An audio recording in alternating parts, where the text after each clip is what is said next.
Hey everyone, welcome back. I sincerely hope you guys had a great weekend.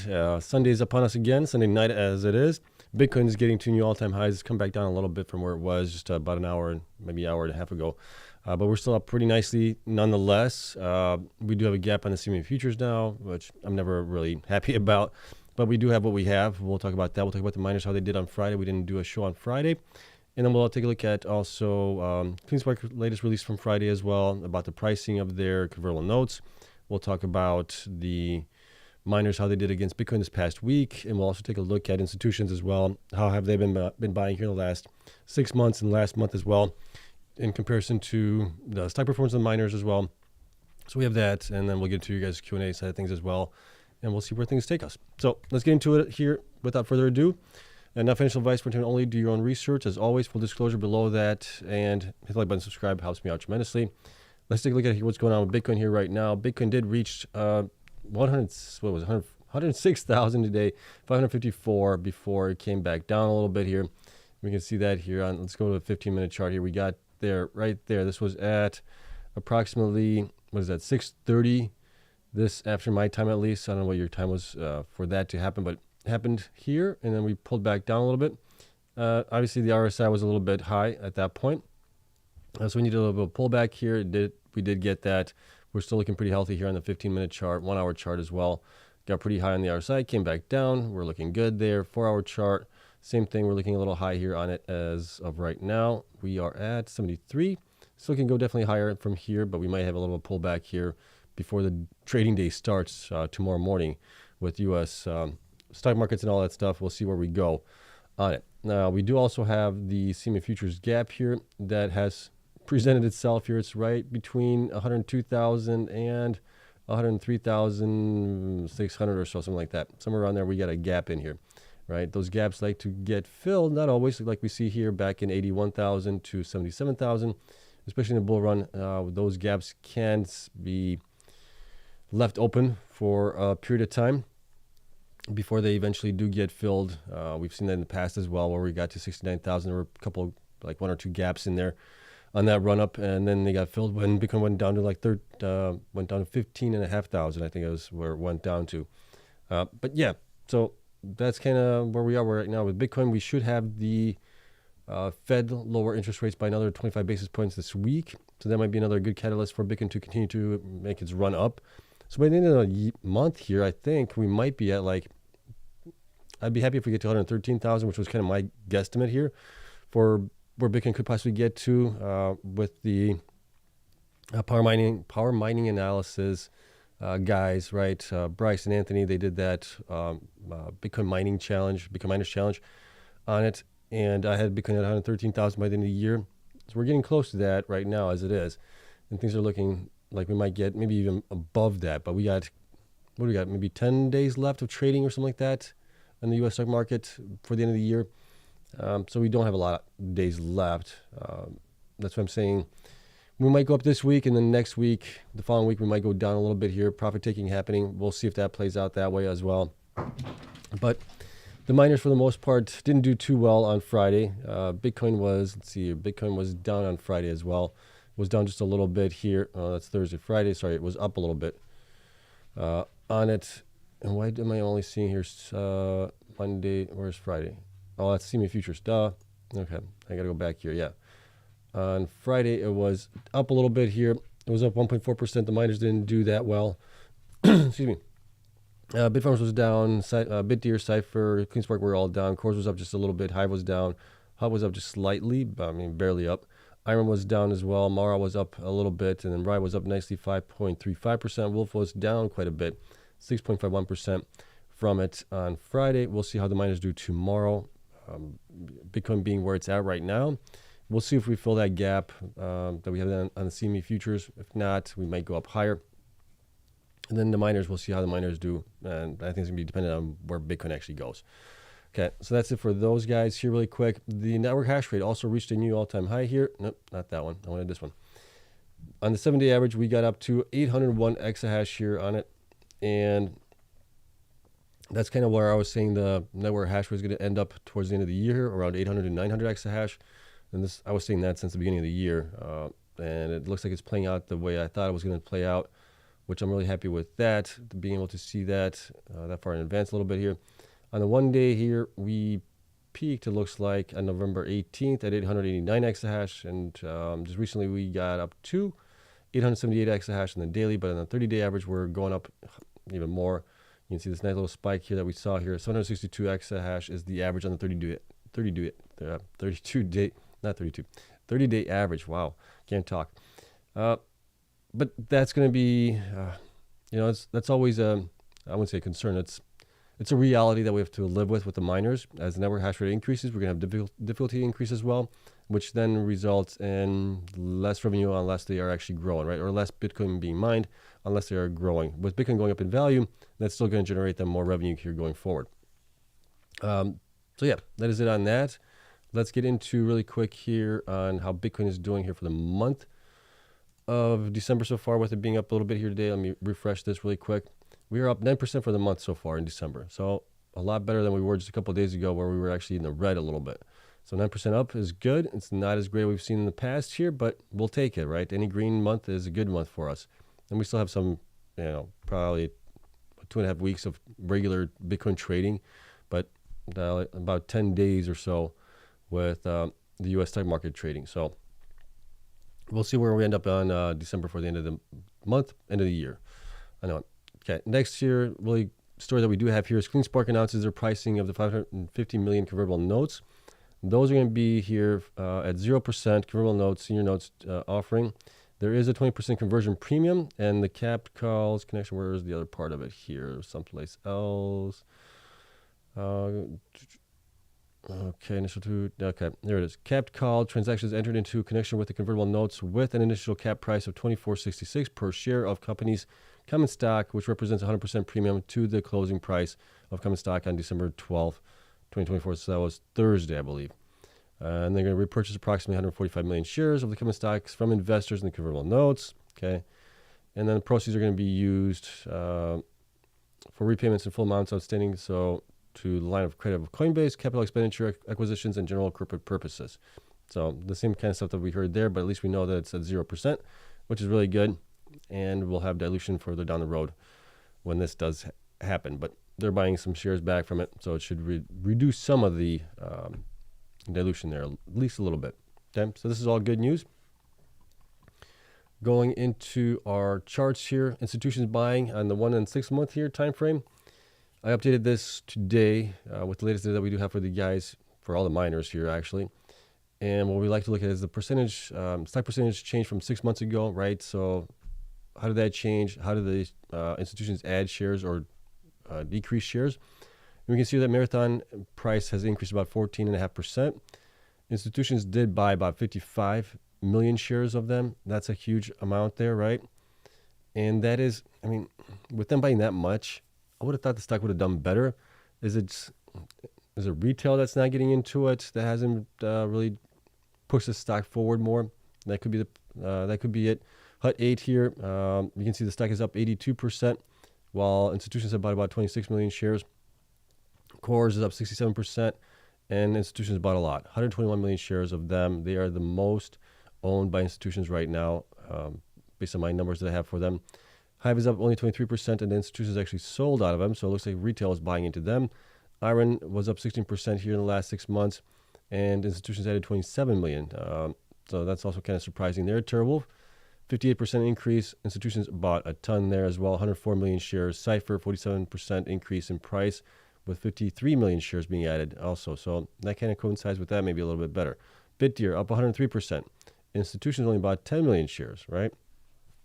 So that's definitely a lower amount based on what we're seeing here. And Riot was up 42%, and institutions actually bought 13 million. Cleanspark was actually down 24%, and institutions bought 9.3 million. Bitfarms down 24%, and Cleanspark institutions bought 8.1, almost 8.2 million here. Now, if we look at a month over month here from basically October to November, we can see that Marathon increased 7.8%. Institutions bought a little bit here, 1.2 million. Hut 8 increased 8.19, and we have 3.6 million here of shares being added. BitDeer had a huge increase, 88%. Institutions did buy 6 million here. Core Scientific is actually down almost 2%, and a huge increase in from institutions as well, 17 million there. So was retail selling out at that point? Possibly. TeraWolf was down almost 2% here, and institutions did sell out a little bit, 5.6 million.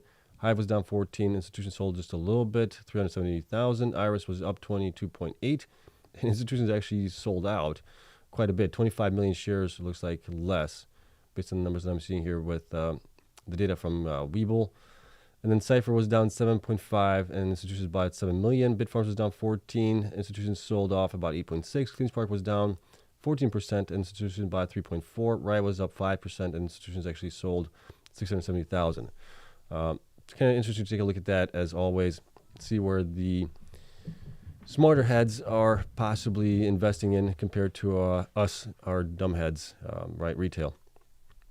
Okay, institutions here, percentage owned by institutions is Cleanspark, or not Cleanspark, Core Scientific, like I said, 71%, the most owned here. Now it's followed by Hut 8 at 62%. Institutions have been buying like crazy of them recently.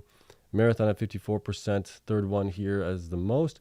Then you probably have TeraWolf at 48, Cleanspark at 47, Riot at 43%, and then IREN at 37%, and then we're going down to Cypher at 33%. Hive at 30%, Bitfarms at 22%, and BitDeer at 20% right now. Okay, analyst high price target changes here over the last 6 months. Marathon has seen the highest increase in price targets for the high price. It's gone up $15 from 6 months ago. Hut 8 went up $13. Core Scientific up $9. Hive up $3.40. IREN up $3. TeraWolf up $2. Cypher up $2. BitDeer up $1.20. Riot $1 as well. Cleanspark is pretty much flat. Bitfarms is actually down in price targets here by $1 here. And then you can see the amount of institutions, number of institutions being in each company here on this, I don't know if you can call this a flywheel or something like that. And then analysts' high price targets increase or decrease from 1 month ago. Marathon also increased the most here over last month, 15. So it's kind of, so it looks like that increase happened here in the last month for them. Hut 8, same thing over last month, $13 increase in price targets. BitDeer $4.20. Core went up another $3 here, looks like. TeraWolf $1, Hive $1, and then Iris, Cypher, Bitfarms, Cleanspark, and Riot were all flat on that point. Okay, so interesting to note there. Marathon going up, I think, is based on them getting more Bitcoin on their HODL position. So they're doing the convertible notes, they're buying more Bitcoin, they're putting it on there. I think that's the reason why the price targets have gone up for them. Hut 8 is more on the HPCI potential there. We covered a story last week for them where they were working with a town in Louisiana to build out a data center there. Well, they're working to get that approved. So we're waiting on that response there as well on it. But yeah, that's basically it on this, right? Kind of something easy to take a look at here, just how things are progressing with the institutions. How are they buying? How are they selling into these guys here recently in the last 6 months, more or less. All right, so that's it. If we look at the weekly chart as well on the miners, this is how they did over the last 52 weeks from their lows and how far away they are from their 52-week highs. We can see here that Core is up the most here in the last 52 weeks. It's up almost 500%, followed by TeraWolf, 467%. Then you got Hut 8. Hut 8 has had a fantastic run here in the last, I would say, probably 48 weeks or so. It's up 342%. BitDeer up 300%. IREN 268. Cypher 184. Bitcoin's up 157. So all of these guys have done better than Bitcoin. Then you got Riot, Cleanspark, Hive, Marathon, and Bitfarms underperforming Bitcoin in the last 52 weeks from their lows. And then you can see here on the bottom chart here, these numbers are how far the miners are still away from their 52-week highs, or getting close to 52-week highs.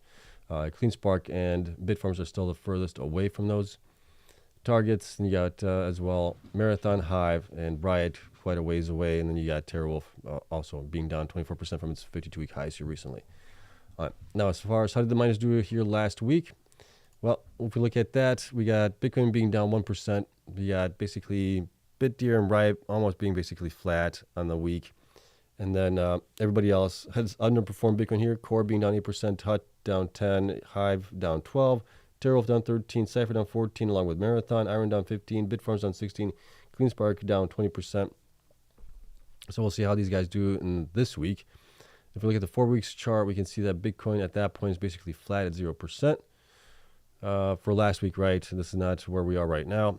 BitDeer has done the best, 81%, followed by IREN at 22%, and then pretty much, let me see here, Riot up 6%, Hut 8 up 5%, And everybody else has underperformed here, with Cleanspark and Core underperforming the most, along with Marathon down 13%. Looking at the 8 weeks chart, we got Bitcoin being up 49%. And then BitDeer has outperformed everybody here, 178%, followed by Hut 8, 83%. And then we would have IREN, Riot, and Marathon being up the most. But even those guys would still underperform Bitcoin here. Bitcoin being up 49%. Everybody else is pretty much underperformed. Going to 12 weeks here, we can see Bitcoin's up 51% here. Again, BitDeer up 148%, Hut 109%. Riot has 66%. So those three have outperformed Bitcoin. Everybody else has underperformed. Slightly or more so, especially like Bitfarms down 14% from 12 weeks ago. So that one's definitely lagging behind here, along with Hive and Cleanspark as well on it. Yep. So that's kind of the way it shaked out. Last week was definitely a red week for us. The prior week was a little bit better. We had more green. And then the prior week to that was a little bit more mixed here. So it is getting definitely more mixed here. But, I mean, take a look at Hut 8 here. The last, except for last week, the prior, how many weeks was that? 1, 2, 3, 4, 5, 6, 7, 8.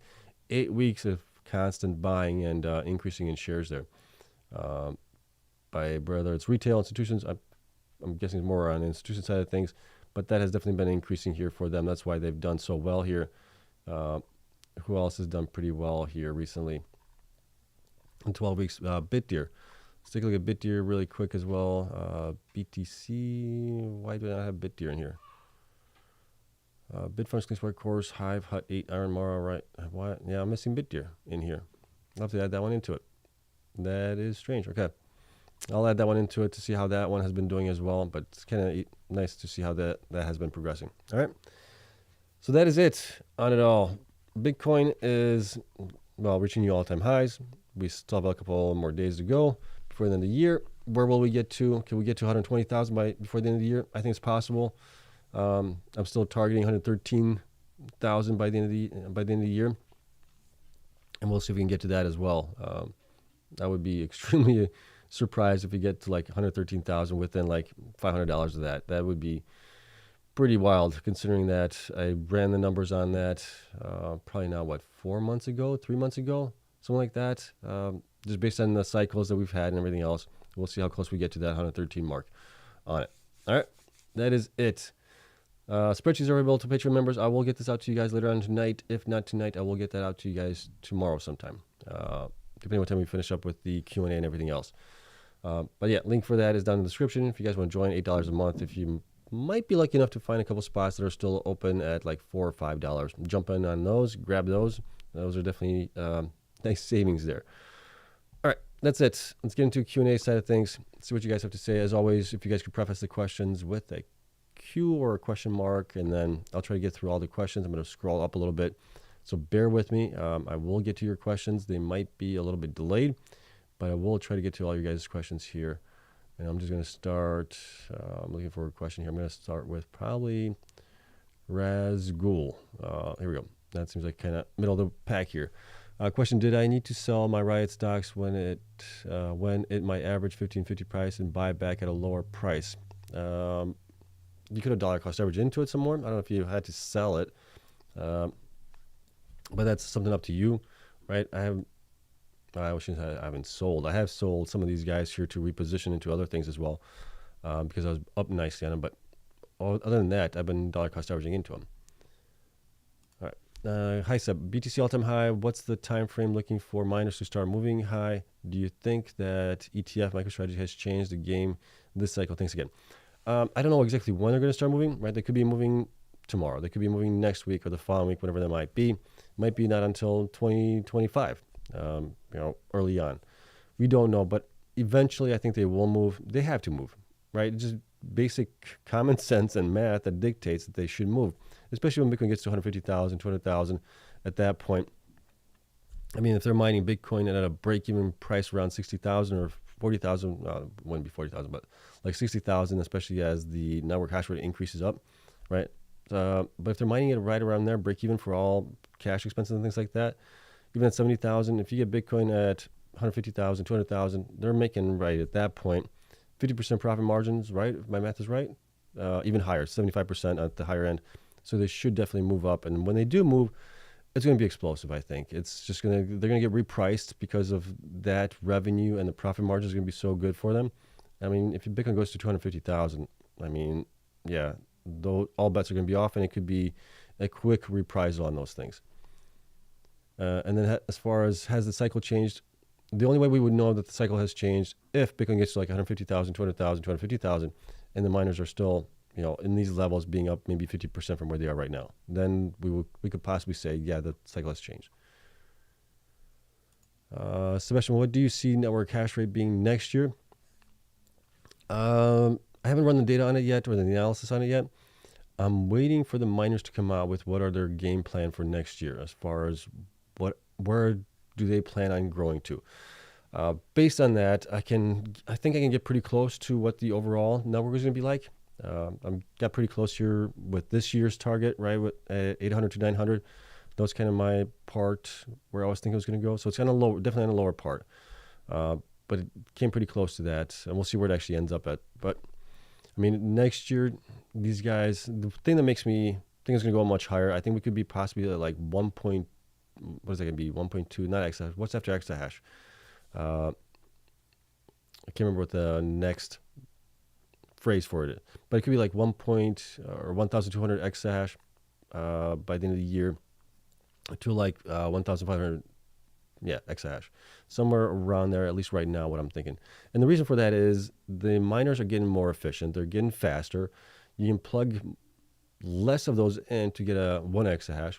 So it's just all those compounding effects on it that will drive the hash rate go up parabolic. And then if you look at, zoom out, right? If you zoom out on the hash rate itself, you can see it that I'm going to do this in reverse so you guys can follow it, right? It's just this kind of parabolic rise in it.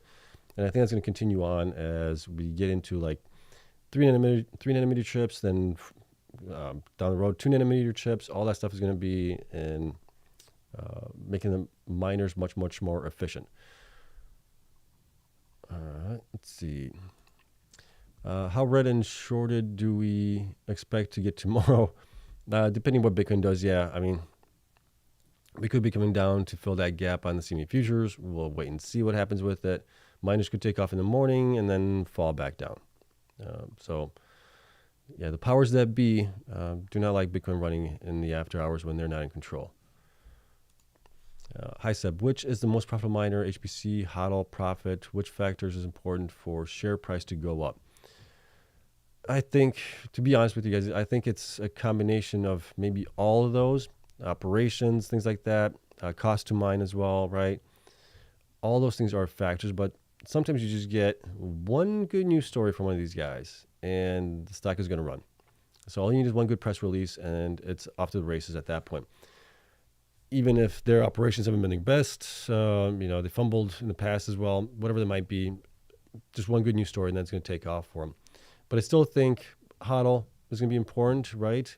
I don't know about HODL that you bought, how well that's going to be valued. What is it? JP Morgan, I think, came out a report that HODL should be valued like 2x for the miners of what they have.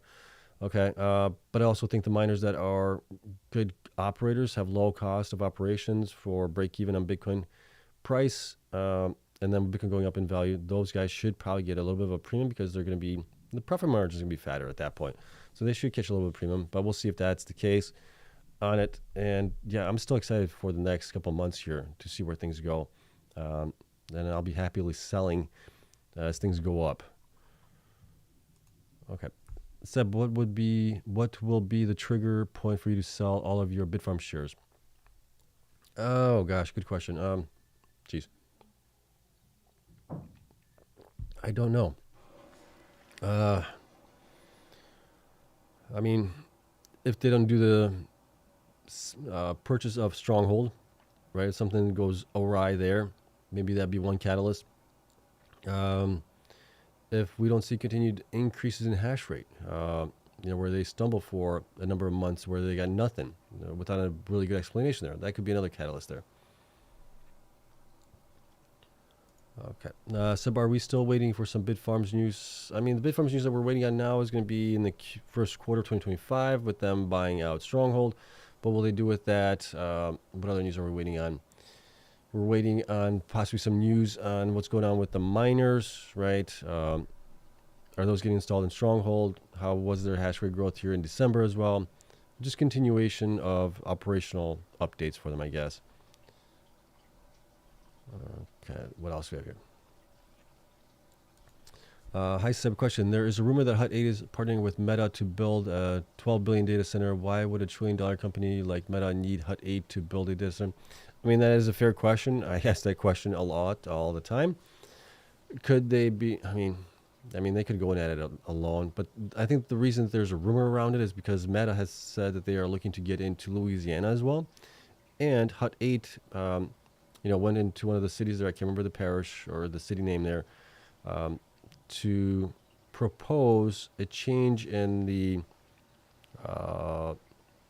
categorization of the land there from, I think it's like farmland right now, to a B2, right? I think it's B2 for being industrial or whatever it might be, the rating on it, to be able to build out a data center there. And they're looking to build out for like $2 billion in total with a couple buildings there potentially. They don't have the kind of money right now. Yes, they could finance it as a project line financing, I think it's called. They could do that. Okay. But then, yeah, you definitely need a customer there to put in all the data centers. Not all of it, all the servers, all the GPUs, all that stuff that's going to be required there to do that. And then you're looking at possibly where they would have a deal similar to maybe what Core has with CoreWeave at that point, where they're just leasing the facility out to a hyperscaler maybe at that point. But we don't have any news. We don't have anything. We don't have anything concrete yet. So that's right now. It's just a rumor right now. All right. Question. I don't get why miners don't run when Bitcoin continues to make all-time highs, but as soon as Bitcoin falls, miners fall 20%. They're being shorted. They're being manipulated here. Eventually, I think that will cease. Do I know when that's going to happen? No. I wish I was in those meetings that the big guys have as far as what their plans are going for, because I think it's definitely colluded in the way things are acting here. And that might be something that the SEC takes a look into, maybe. Sebastian, can you show the percentage increase, decrease chart, but using market cap? Do you have the historical data on the miners? How much they increased in market cap? I don't have that data, no. But you're talking about the, okay, I think I know what you're talking about. Let me see here. That was the, let me see here. Was that the monthly? Nope. That wasn't it. Stock performance. I think this is one you're talking about where I shared it on X today. So this is the price performance from a couple of different data points or time frames. The first one here is from 10/1, so basically the beginning of the fourth quarter here this year, right? BitTF has done the best, followed by Hut 8, Riot, Cypher, Iris, TeraWolf, Marathon have outperformed Bitcoin here.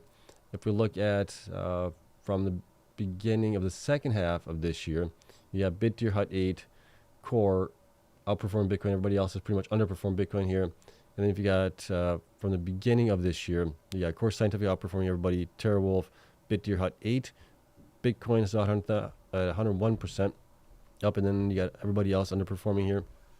And then if we look at where things are from basically the bottom of the bear market here, which was roughly at the end of December of 2022, I pulled in data for January 3rd, 2023, which is pretty close. You're going to be off just a little bit here.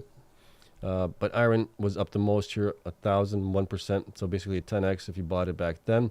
Followed by TeraWolf, 891, Cypher, 857, Marathon, Hut 8, Cleanspark, and then Bitcoin. So those guys have all outperformed since the bottoms. And then Core, Bitfarms, Riot, Hive, and BitTF have underperformed since those, that basically a low at that point. So I think this is the one you're talking about. As far as the market caps, where they were from then, you could probably figure that out. But it's going to be a rough estimation on that. I don't know what value that actually would bring you. A lot of the market caps here are probably higher than they were back then, even for these guys where they are right now. But I think I know what you're trying to get to, or get at least. All right. Okay. Hi, Seb. Question. Where do you see CORZ a few years from now? Well, they're going to be making some fat money with CoreWeave over the next, what is it going to be, 12 years, something like that. especially next year when they start energizing those data centers for CoreWeave and CoreWeave starts getting their servers in there. That's going to be generating a lot of revenue for them. So it's going to be consistent revenue. So then we need to see more growth from them, whether it's going to be Bitcoin or more data centers, right? If they do that, then I think the stock is going to continue to go up potentially, as long as it can bring in more and more revenue as time goes on. Let's see. Sarah Mountain says Sunday pumps equate to Monday dumps. Yeah, it seems like it that way. Hi Seb, BTC all-time high. What's the time frame looking for miners to start moving high? Do you think okay, covered that one already. What do you see the network hash rate being in December of 2025? Well, that's kind of what I was just talking about a little bit earlier. I'm thinking like maybe 1,300 exahash to like 1,500 exahash. I don't know exactly yet. I'm really waiting to see what the miners are going to project as far as growth is into next year for them. And then I can kind of extrapolate that data as far as what the percentage of the network hash rate is, see where things possibly could go. That's kind of what I did with this year's, right? See where things are going to end up at. Okay. Question, if you haven't positioned yourself yet, would you enter now or after FOMC? And also, which miners would you be most bullish on from now to first quarter of 2025? I would be... I've been dollar cost averaging for a while, so I would just go with that. Forward, you can, I would say maybe buy before the FOMC meeting and before we get the rate cuts even more. Things are definitely they might be front running it. I don't know. It's up to you, to be honest, on that one. As far as which ones would I be the most bullish on? I think some of the ones that have been maybe not gotten the attention here recently, which might include like Riot, Marathon, Cleanspark, IREN, Bitfarms as well. Some of those guys that are more like pure play Bitcoin miners, more or less. Once Bitcoin starts going up higher, I would think that maybe they do a little bit better, whereas some of the other ones might have already been priced in for their HPCI potential there, whatnot, things like that. Okay. What do you think about IREN $20 and Wolf by the end of this year? IREN, now that's going to be, where's IREN at right now? Let me see. IREN is at $13. Yeah, I just don't see that happening. Wolf at $10. Yeah, I don't see that either unless Bitcoin really starts ripping up here much faster. Okay. Question, are you getting out of Bitfarms? Not yet. No, I'm still giving them a chance. I sold a third of my shares there. I still have basically 2/3 left. Okay. Where do you put Cleanspark at BTC 130,000 on year end? Will the tax season affect possible escalation on the miner's price? It might. Yeah, that's why I'm saying somewhere between where we are now and maybe like 120,000 might be the top. We might get to 113,000 as the top. I don't know, right? That's kind of my target there. We'll see. Like I said, it'd be interesting to see if we get there, and quite honest, fantastic and shocking that I was able to get it that close. But we'll see where it gets to. As far as where could I see Cleanspark with Bitcoin being at 113,000? I mean, that's not much from where we are right now. Hopefully some of the shorts start covering with the news that Cleanspark is getting the convertible notes there. That might have an impact on it. I might help the stock go up a little bit more. So maybe they could get to, where are they at now? They are at $12. Maybe they can get to like $14 or something like that. Maybe $15, maybe. We'll see. I'm not too worried about the short term. I'm more interested in what's going to happen in the next like 6 to 9 months with the miners. Okay. What will be the current price target for Cleanspark when BTC is 105,000? Right now, $12. We're going to be at $12 tomorrow, maybe a little higher, and we'll see. What are the 3 most undervalued miners right now? Those would be based on, if we're looking at fundamentals and enterprise value on these guys compared to their Bitcoin hash rate and stuff like that. We can see it here on this chart. Future hash rate growth wise, I would say Bitfarms, Cleanspark, Riot, IREN, Marathon are definitely one of the ones that are the most undervalued here currently. Those are the ones I would be looking out for. The ones that might actually surprise us here in the next 3 to 6, maybe 9 months or so. Especially if Bitcoin goes up higher. Okay, so those are the ones that might do well. Time will tell. We'll see when that does happen here. All right, back here. Okay. How many likes would be too many likes? I don't think there's such a thing, Sadie. All right.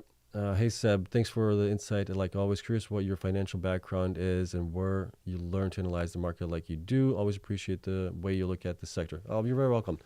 My financial background, I don't have any financial background as far as like I'm not a CPA or certified public accountant or anything like that. All the stuff that I have done is based on the knowledge and the 5 years that I was with a small Bitcoin mining firm. It was just me and my friend operating it, so it wasn't really a firm. It was just the two of us operating it, and I knew how hard it was at that point to get in at the right time, right, get the right machines, things like that. I learned a lot from that in 5 years, and I took all that experience over into what I thought was going to be a good data analysis on the miners that are performing, especially since the miners provide us with monthly updates. That helps tremendously. If it wasn't for that, I wouldn't be doing this. Because we have that data there that is available to us all.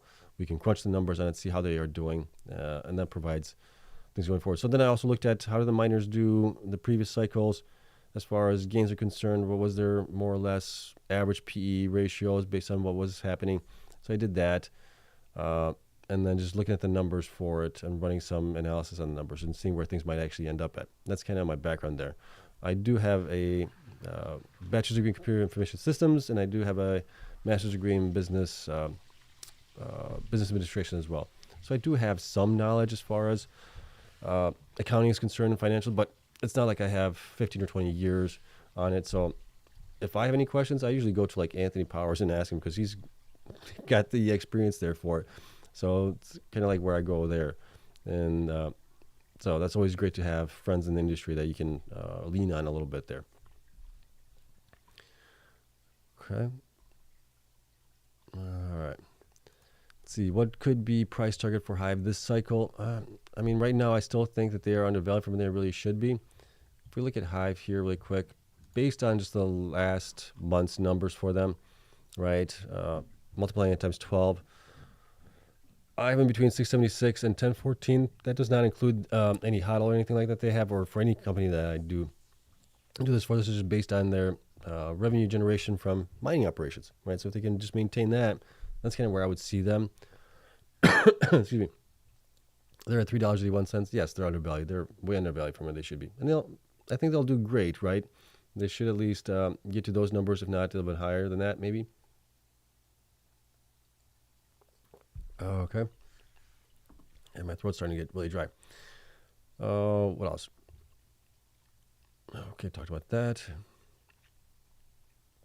All right. Question, hello Seb. If the miners only move after 2025, that would be different from previous cycles. Do you think maybe FOMC meeting can be a catalyst for the miners finally going up? Might be. Right, we saw the miners definitely going up before the end of the year, last cycles. We saw them going up in like November and December. Some of these guys have here, some have been lagging. And yeah, if they start, I mean, the other thing you have to remember is with the miners, I mean, you're looking at a couple of weeks where they just go explosive when they get repriced. And last cycle, they peaked, what was it? February, I think it was, they peaked. February, March, somewhere around there, they peaked a little bit before Bitcoin did by about a week or so. So they can run faster than Bitcoin does. But Bitcoin had a double top in 2021, right? We'll see what kind of top we have now. I'm guessing it's not going to be a double top. I'm guessing it's going to be more like the cycles that we saw back in 2017 and others as well, where it just goes up, higher over a period of time. But we'll see. All right. What else? Questions. Okay. Hi, Special. What do you think about Black's 3nm chips or their machines? I don't know. I don't have any data on it unless something came out here that I missed. I usually try to keep track of all the ASICs that are being built out there, but I don't have a lot of data on it as far as what the hash rate is going to be of the machines, the joules per terahash, right? So we can't really compare them yet. At least I haven't seen it. If it's out there, let me know. All right. Do you think MicroStrategy and Mara will do a partnership? And if that happens, can Mara... I don't think they will do a partnership. And the reason I don't think so, they've kind of already done a partnership, more or less, because MicroStrategy and Fred there are seeming to be becoming like friends there. or our friends, or might be becoming friends, whatever it might be. So there's a little partnership as far as Saylor maybe guiding Fred in the direction of his company. But as far as MicroStrategy buying out or partnering with Mara, I just don't see that, mainly because Michael Saylor and company there, they're just doing what they've been doing. Rinse and repeat, the same thing over and over. They don't need the miners to do that. All right. Bitcoin hits 180,000. Where do you think MicroStrategy price should be at that point? Well, you can kind of run the numbers on it. Right, I think, what are they saying? That MicroStrategy should get like a 3x on their HODL. So whatever that HODL position is at 180,000 times 3x, more or less, is kind of what you're kind of looking at on that one. Okay. Why should the HODL get any multiplier over the BTC price? I'm concerned that with the ETFs, now we should be careful with HODL valuation expectations. Yeah, I mean, the HODL valuations help out the miners, especially the ones that have taken advantage of the FASB rules, right? That gets revalued on their balance sheet, so that helps them out, and they can put it as a profit, more or less, right? For them at that point, that helps them out there. As far as should HODL be valued, a multiple, right? I think a 2x multiple is pretty good. I think it's fair. I think anything above that, you're definitely getting into the higher end side of things and maybe overreaching on things. But I think like a 2x, I would be fine, especially with Bitcoin going up in a nice parabolic rise, right? You can value that 2x. Because if MicroStrategy is buying Bitcoin at 100,000 and then goes to 200,000, right, you would expect that 100,000 to be at least valued 2x. So the Bitcoin HODL, so more or less, is the way I look at it. But yeah, I'm on the fence with the miners buying Bitcoin right now. We'll see how it works out for them. But historically, I've not been a big fan of that. And the reason for that is you should be able to mine it at a much lower cost. Why buy it at 100,000 or 150,000, 200,000, wherever it goes to, when you can possibly mine it at 60, 70, 80, 90,000, whatever it might be, based on where the network hash rate is, difficulty, and all that stuff is. So you should be able to mine it at always much lower cost, and then add it onto your books that way. Okay. Which convertible bond is better than Mara?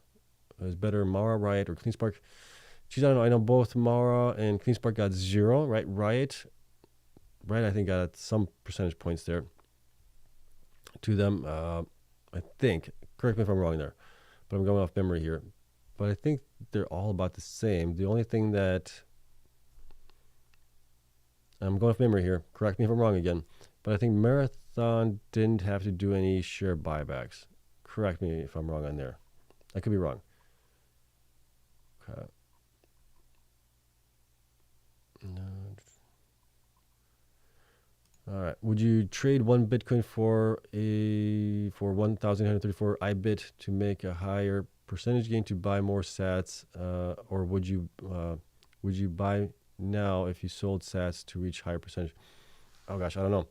I have both Bitcoin and I got the miners as well. Bitcoin I'm holding. I'm not selling that anytime soon. I'm planning on holding that for the next maybe 5-10 years, if not longer. I've been already holding it for 7 years now? Yeah, since 2017. So I'm going to continue to hold that. Some people are doing that kind of arbitrage where they are leveraging on the miners, right, getting a higher return on that, and then buying Bitcoin possibly.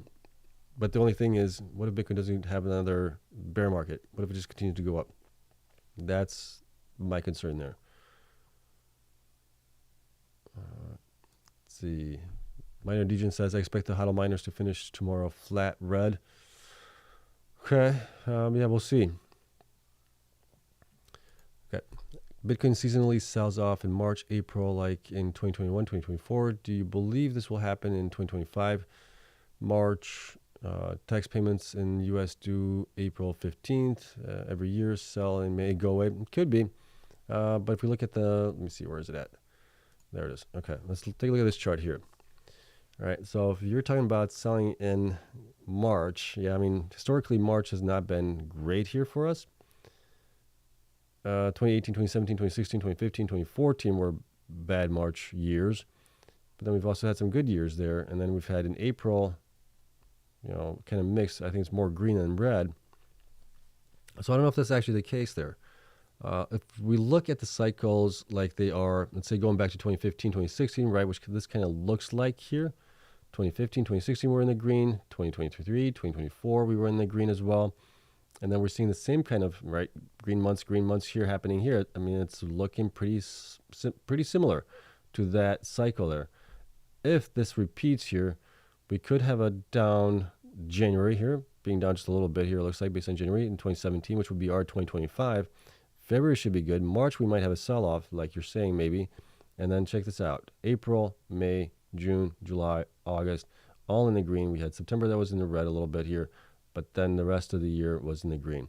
So, I mean, depending which cycle you pick, yes, things can definitely work out differently based on that. And when you look at it, so you got to take into all things consideration. But we're at 104,000 right now, 105, whatever Bitcoin's at right now. And if we're going to 250,000 potentially, that's still a lot of growth here ahead of us. And I think it's going to be more, what's the word I'm looking for there? I think it's going to be more evenly spread out, the growth, instead of having just 1 month where it's, we're up 65% here like we were in 2017% in August, right? I think it's going to be just a continuation of these kind of months where we're 10% up, 9%, maybe 1 month we'll have 20% and 30%, but it's going to be more of that continuation of the grind up a little bit. Maybe I'm wrong on that, but that's kind of the way I'm thinking about it playing out here. Yeah, because I just don't foresee us having like a 50% month here in Bitcoin. Could be wrong on it, but I just don't foresee that happening. Okay. Let's see here. Hey, Seb, how are you? I'm good. Thanks for coming in. Could you please touch on what convertible notes are and whether it's a good idea for Bitfarms miners to implement in general?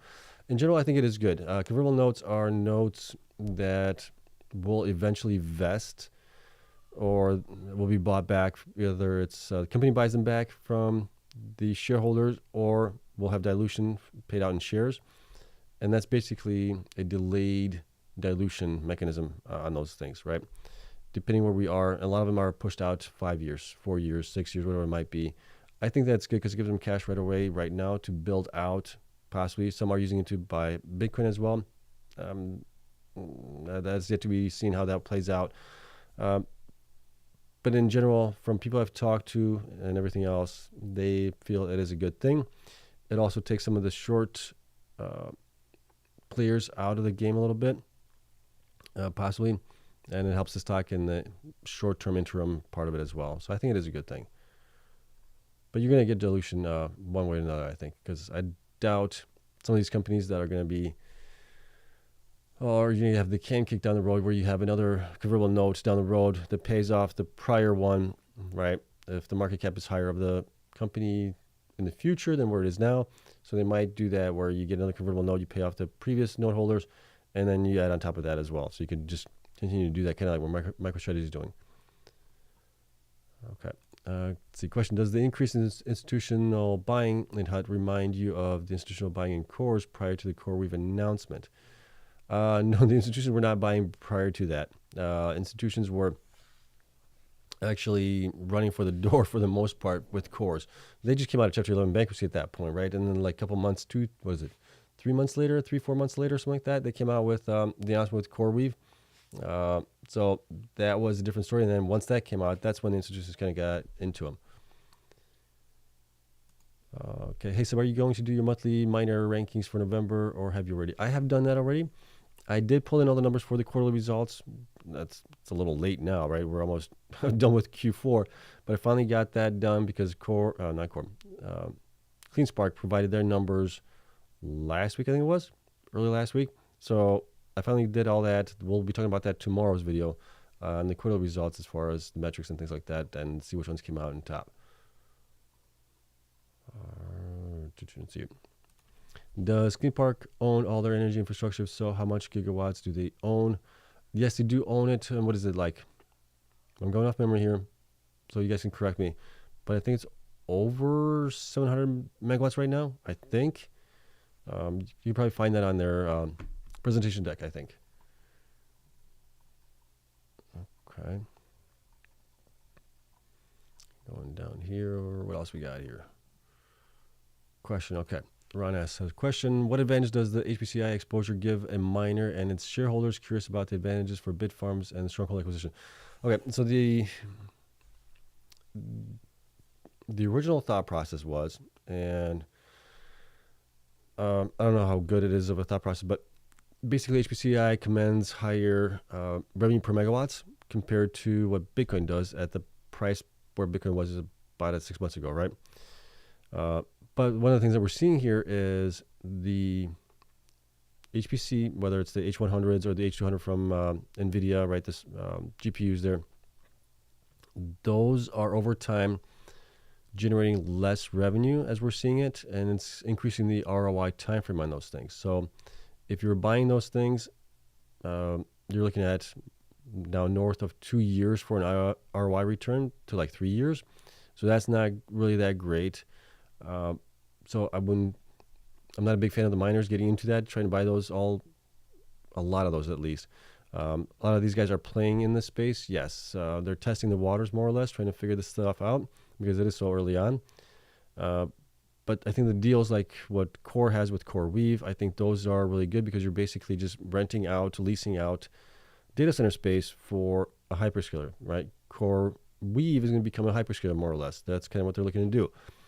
And let them cover all the costs for the HPCs and servers and everything else they need, because that's where a lot of the costs are in. And then all you got to worry about is making sure that the electricity is working, the building's being cooled properly, all that stuff's happening behind the scenes, but they're spending a lot of the money there. So that's kind of where the drive was for HPCI. Was anybody that talked about it was getting a huge premium because of it. And over time, I think, as anything else with HPC, you're going to see it's going to become commoditized, where the prices on those things are going to come down. We saw the same thing with websites. Anything else that you take a look at, anything that's commoditized and you get a lot more access, a lot more supply, prices are going to start coming down because you're going to have people, well, battling for customers. And what do you do when you battle for customers? You lower prices at that point. So I don't know how it's going to work out for them in the long run. I do know like the big guys like Google, Microsoft, Meta, Amazon, and all those guys are making a bank on it because they're just powers of scale to those guys. But they're also making revenue on advertising and other things as well, where they're generating a heck of a lot of money on that point. And they can go out and spend $30 billion a quarter without blinking an eye on infrastructure, servers, all those things, whereas the miners can't really do that. Okay. Hey, Sebastian, question. How many Bitcoins do you think IREN mined last month? Last month in November? Well, we know what they mined. They reported it. But for this month, that's still a question mark here. Let's see here. This is IREN here. Last month, they mined 379 Bitcoin. Right? They were down a little bit on it. We're still trying to figure out if there's issues with the T21 machines there or not. We'll see how much closer they are to their uptime here in December, right? They're trying to get to 31 exahash here by the end of the month. So they should be operating, if they install another 3 exahash or something like that, they should be operating still on average closer to 28 exahash at that point, if everything is good. If it's not, if it's much lower, if they're operating like 21, 22, okay, there's something going on there that's not right. We'll have to wait and see what that might be. All right. There's that one. What else we have here? Okay. Hi, Seb. Hope you have been well. I have been. Hope you are well, too. Now, do you truly believe me it will be at best $30 for Cleanspark when BTC hits 150,000? Yeah, I mean, you might be right, but also, what if it isn't? What if it's higher? What if we go to 200,000 with Bitcoin and those guys are at $60 at that point? Right? So it's just one of those things where the miners will run, and they're going to run within a couple of weeks. No, I'm saying not like run in a couple of weeks here. I'm saying within a couple of weeks, when they do run, they're going to run hard. And that's when things are going to get very, very interesting here. Okay, let's see here. Jim says, I'm going into altcoins and sell my underperforming miners. What about you? I am not going into altcoins. Altcoins, I'm done with altcoins this time around this season. Once they get back to a price point where I got into them last cycle, I'm out of them. The only thing that I'll keep maybe is still Bitcoin. Well, I'm sure I'm going to keep Bitcoin, but Ethereum I might keep as well. And then everything else is going. Fire sale on those things. Does MicroStrategy pump in the morning after the NASDAQ 100 inclusion? If so, how good is that? I think it does pump, but we'll see. Maybe, I don't know if it's priced in already. Yeah, we'll see on that one. Could nation-state adoption of Bitcoin mining pose a threat to the publicly traded Bitcoin miners? Why? I don't see how that would be a threat. Could nation-states adopting of Bitcoin mining pose... Well, that's the other part of it. Nation-states, what do you normally have with nation-states that's an issue? A lot of corruption at that point. So would the money be better served for them to buy Bitcoin? Or would it be better served for them to invest in supposedly ASICs with corruption that are never plugged in? Right? So I think they're going to be more likely to buy Bitcoin than they would be to try to mine it. Yes, you can probably mine it at a lower cost than some of these guys here, but you got to look at the facts and look at the truth, the hard truths. Unfortunately, there's a lot of corruption in some of these nation states. So there's always a concern there that if they are mining it, somebody's going to be mining it in their own pocket as well. So yeah, I'll leave it that there. What else here? Question: when will Bitfarms be given CPR and be brought back to life? Good question. All it's going to take is one good press release for them or anybody here to get brought back to life. That's kind of the way I've been thinking about it. Bitcoin going up higher as well should benefit them. Some good news that they're increasing more hash rate, things like that. Them buying Stronghold, being done with that, I think might be a good catalyst.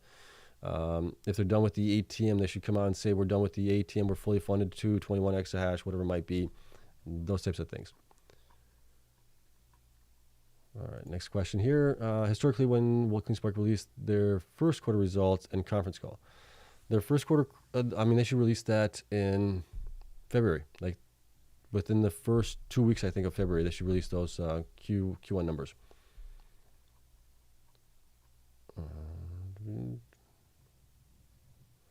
Okay. Lazaro says, okay, I'm sorry, I meant to say how many Bitcoin do you think they're going to mine this month? I don't know. I'm not tracking their wallets. I'm not sure how that's going to be. Let's see. Ananda, I hope I pronounced, I'm probably going to butcher your name there. I'm sorry, but yeah, hit like if you guys enjoyed this type of content. Appreciate it. Okay, what about XRP? I mean, XRP has definitely popped here recently. Again, it's one of those things where it's, what is the purpose of XRP? XRP was there to take on the SWIFT system, right? Banks can create their own XRP without having to use XRP. So I don't know what the value proposition is there, but it has definitely gone up here recently. That's my only concern with XRP there. Pepe, I don't know about anything about Pepe. Yeah, I mean, some of these coins, I just don't know. Meme coins are low risk. No, they're even higher risk, I think, than miners. I mean, sometimes with these things, you don't even get any information as far as what's going on there. You don't get quarterly results or nothing. You don't get updates. You might get some updates, but the updates are there to pump it up. All right. Do you believe there's a chance miners don't run? Wall Street manipulation keeps them down because so easy, such low volume. I mean, the volume is not that low. You're looking at millions of shares being traded on some of these guys here. So it's not that it's low. It's just that they are hedging their bets right now. Eventually, I think they will stop hedging those bets. They got to know that Bitcoin being 150,000, 200,000, whatever it might be, that these miners are generating a heck of a lot of revenue here, especially the ones that are growing still into now and into the next year as well. Let's see here. Hey, Seb, follow up. You pointed out that this might be a 2017 type market where BTC keeps going up. Back then, market cap of BTC at peak was 240 billion December 17th. We're now at 2 trillion market cap this cycle. Thoughts? Yeah. We have a lot more adoption this time around. All this other stuff that's happening with nation states possibly buying Bitcoin or mining it, whatever it might be, states putting it on their balance sheet as well, companies doing it. There's a lot more adoption here happening right now. So that's what I think is going to maybe drive the stock up higher over, I don't know exactly when it's going to peak, right? But we could get an extended cycle with Bitcoin. And we'll see if that's the case, if we don't have like a 50% drawdown within the next 9 to 12 months or something like that, or 9 to 18 months or something like that. All right. Okay.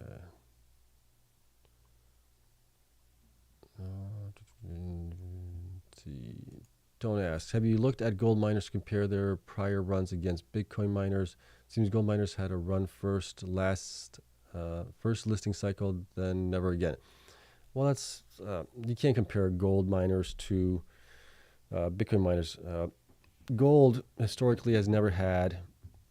I mean, Bitcoin is the best performing asset here in the last 10, 12, 13 years, whatever it might be. Gold, for the most part, has had a nice rally ever since the ETFs were announced for that, going back to when was this? Back in the 1980s, 1990s? I can't remember exactly when. At that point, they run, right? Miners can always mine, or Bitcoin, no, I'm sorry. Gold miners can always mine more gold if they find more gold. Miners cannot mine more Bitcoin because there's a finite supply of it. Bitcoin also goes on these parabolic rises where you have it go from 15,000 here in just 2 years ago, basically, where it bottomed out at 22, and now we're at 100,000, right? It's up basically, what is that? 6x, right? 6x from there. When was the last time gold did that? So you can't really compare gold miners to Bitcoin miners. Okay. Question, will it be bad idea to just sell every miner now and wait for the next cycle? Yeah, right now I think it's still a bad idea. I think we're not there yet. I think we're still early in the cycle. For the most part, I think the best is still ahead of us. I could be wrong on that, but I still have a high conviction in that that's going to be the case, especially if Bitcoin continues to go up higher here. So I think the best is yet. I'm holding. I still hold everything that I bought, basically. And I think we'll do much better here in the next 3 to 9 months. All right. Do you think the shorting will end next month for the miners? It seems corrupt. What is going on? Yeah, it does seem like it. But that's the market, right? It can be, what is the term there? It can be irrational longer than you can be solvent, something like that, right? Okay. How many pure BTC miners are left? I mean, right now, we got Riot, Marathon, for the most part, Cleanspark as well, and Bitfarms for the time being pure play, where Riot might have something happening there with them because they got an investor that's trying to move them into the HPC side of things. Bitfarms is also talking about it as well later on down the road, but you're looking at more towards the end of next year into 2026 as well. And then Tony, sorry if I missed your question. Let me see if I got it. Okay, here it is. Sorry. See, do you think miners will have a monster earnings for Q4, given BTC has been constantly at 100,000? Thank you for all your videos. Yeah, you're very welcome. And yeah, I do think they will. They should be providing profits at that point, but also Q4 being for a lot of these guys might mean that they put in a bunch of crap towards the end of the year, right? Get it off the books for the year. So bonuses, share-based compensation, anything else they want to just throw in at the end of the year, they're going to do that. But still, nonetheless, I think they should have positive EPSs at that point. Okay. Why LMFA's HODL value is higher than its market cap? LMFA is, who's that? I don't know who that is. Let's see. Have you taken into account the possibility that we could peak in Q1 2025 with Bitcoin or the miners? With Bitcoin, here's the thing. With Bitcoin, if we do have Trump come out, say, January 20th when he takes office, and there's a story, who was it? Dennis Porter put out there that he has good info that the president might do a executive order, putting Bitcoin as a strategic reserve, right? When he comes in the first day. You already have other countries talking about it. Russia, who else is talking about it? There's other countries that are talking about it, that are going to be putting it on their strategic reserves as well, buying it, things like that. It's basically, I would say, I don't want to use a word, basically game on, right? Game on for all these countries to try to outdo each other at that point, see who can have the biggest stack. And if that happens, I mean, where could we possibly go on from there? Companies going to be getting it, states, pension funds. I mean, you go down the list. Anybody and everybody's going to be trying to get it on their books, possibly. So I just don't see that being Q1 2025, but I could be also horribly wrong, right? I also think the ETFs are going to be wanting for Bitcoin to go up much higher for an extended period of time. They want to make their money. Let's see, instead of us selling at specific months BTC price next year, do you think it's better to sell at market euphoria sentiment when everyone's feeling happy about the miners? Possibly, yes. So if your dry cleaner starts talking about the Bitcoin miners, that might be a sign that we're getting a little high there, right? So something to definitely take a look into. All right. Question: Would the existence of MicroStrategy and ETFs make miners who hodl be not as appealing compared to miners like IREN, Cleanspark versus IREN, for example? We don't know yet, right? That's one thing that we'll find out this cycle is how much does that hodl play into the miners that do have a hodl position, opposed to the ones that don't.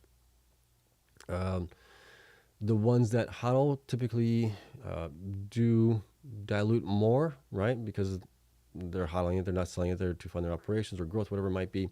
So you do see that. So there might be something to that, but I just don't know yet. Time will tell, I guess, on that one. And then Seb, you keep saying things will be better in 69 months, but BTC will be 150,000.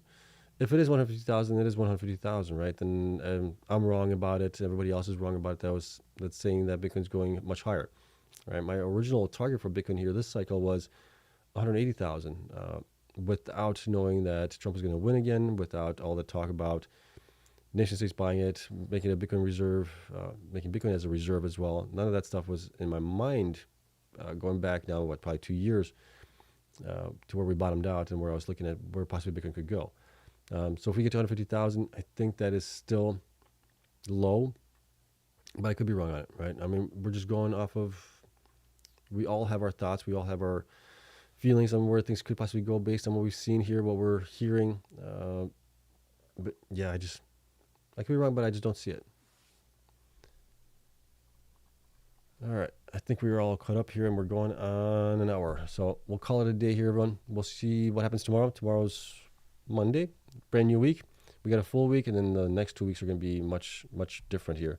We can see the Bitcoin still is at 104,579. We are down from the top here currently. We'll see where it goes throughout the morning hours of trading. Hopefully Bitcoin doesn't fall and the miners will fall at that point as well. That's kind of what we've seen here historically. But we'll see, right? Time will tell on that one. But otherwise, thank you so much for coming in here as always. Great to see you guys all. Great to have you guys ask the questions, and gals too. Greatly appreciate you all. Hope you guys have a wonderful night. Hopefully you guys have a great week as well. Hopefully Bitcoin does well. Hopefully the miners do well. There's a lot of hope out there. But in the long run, I think we will do still very well. All right. I'll see you guys tomorrow. Have a great night.